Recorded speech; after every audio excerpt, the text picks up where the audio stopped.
Recovery High is a cooperative program between BASES, Charlevoix's probate court, and the Moines City School System.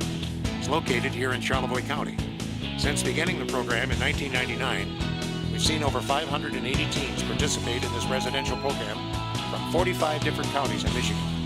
And over 25% of those teens in the residential component have come from our local area.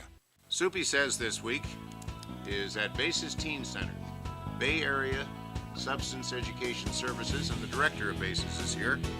Scott, quick explanation.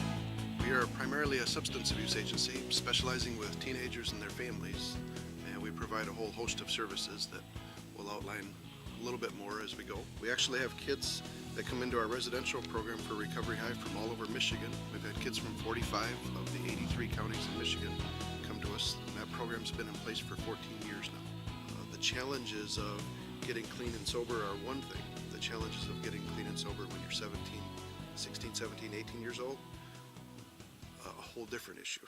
Recovery High, quick synopsis of what that is.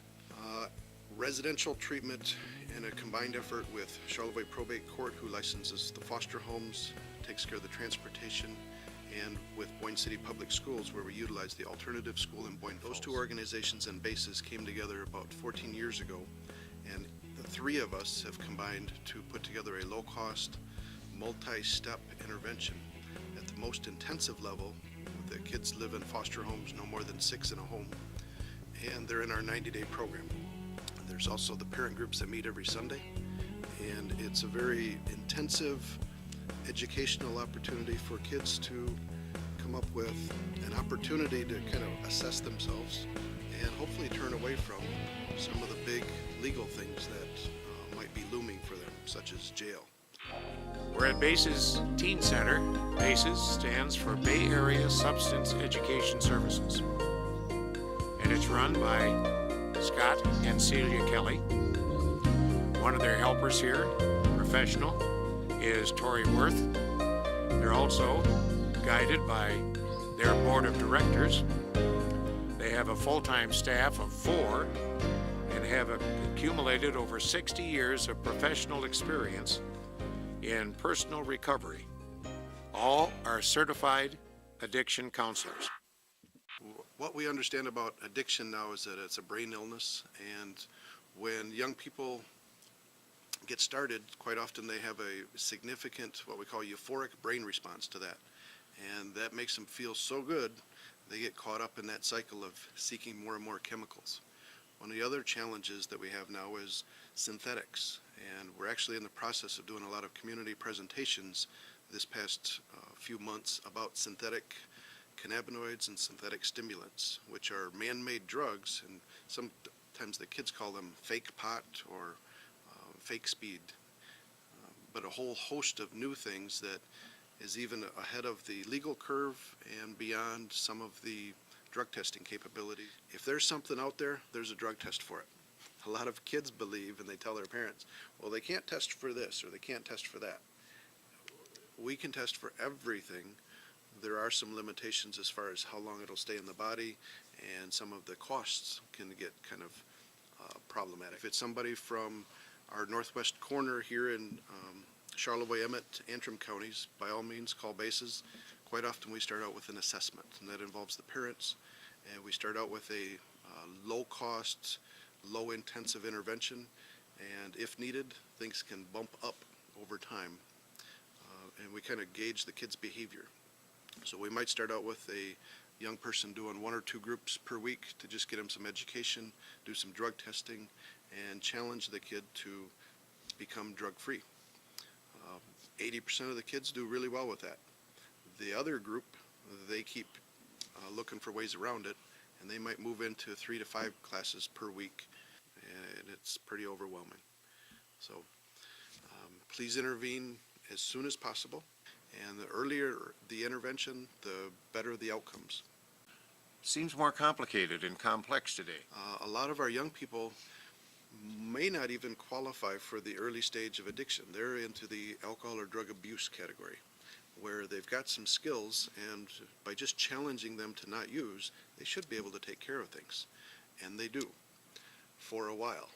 And then they get the parents' trust back, And the parents, during that process, we try to teach them what to watch out for. So there's lots of ways for parents to do a great deal of early interventions on their own, just within the home. That if a parent's thinking, oh my goodness, my child, they might find that they're not alone. And sometimes there's a breath of relief to find out that they're not alone, but then there's also that some of that regret and exasperation of, oh wow, this is really, really big. It's going to take a long-term, committed effort from everybody in the family, parents, teens, and everybody that's helping to support them. We do a lot of evening and some weekend appointments as well for individual counseling for young people as well as adults. And then with adults, we also have a Healthy People group that we just started this past year. And the idea behind the Healthy People group is no problem required to attend it. We get a lot of adults that say, well, I don't want to seek help because, the stigma of being an alcoholic or an addict or a sex addict or whatever it may be. We've gotten rid of that. This Healthy People group that meets Sunday from 6:30 to 7:30 is about the solutions involved. No parent wants to be suspicious of their child, but they want the best thing too. What do they look for?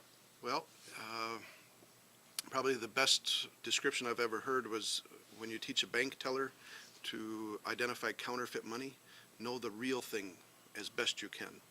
Who was their child? What are they like? Where do they go? Who are they hanging out with? Who's in their circle of friends? And when they start to see changes, the parents need to get involved and say, what's going on with that?